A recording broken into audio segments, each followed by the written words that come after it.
Welcome to the NewLeaf Education Course. We are here to walk you through the system you're operating in step by step. Our goal is to educate, not to punish, label, or shame you. If you are a CDL driver, a safety-sensitive employee, or someone navigating the DOT return-to-duty process, this material is built specifically for you.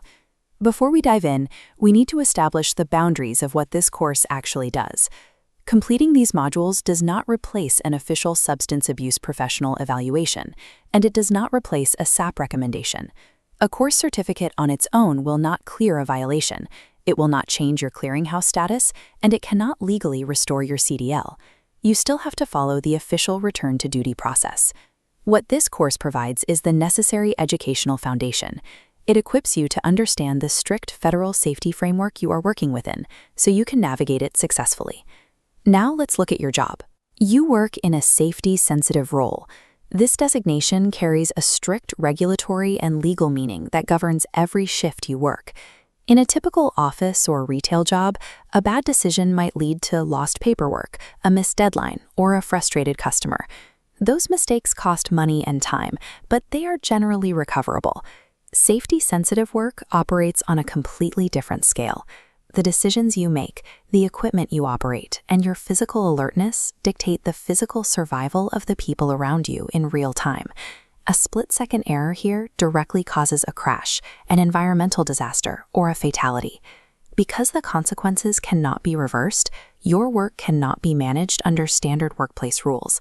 It demands the massive, highly structured regulatory system we have today.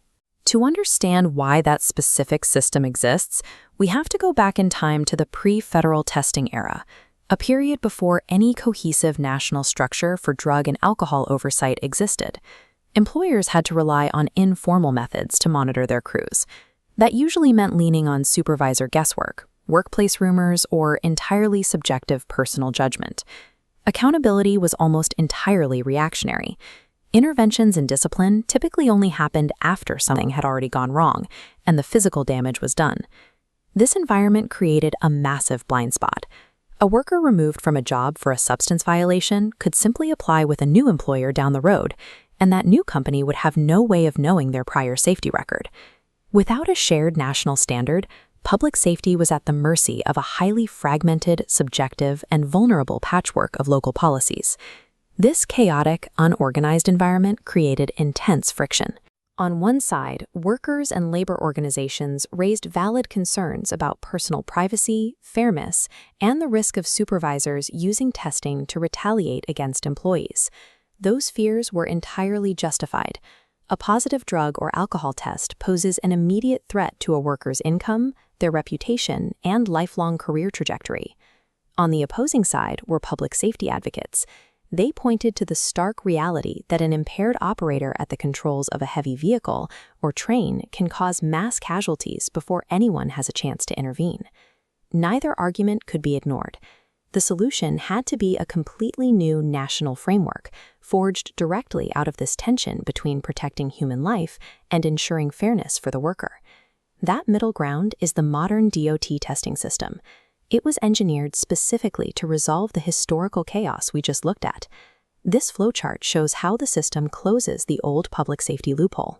By utilizing centralized tracking, like the DOT clearinghouse, safety violations can no longer be hidden from future employers.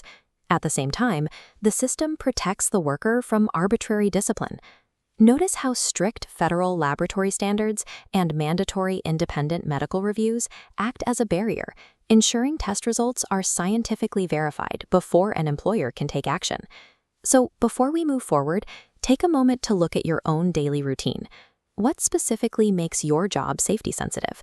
Write down one tangible way your personal alertness, your timing, or your equipment operation could immediately impact the safety of another person today.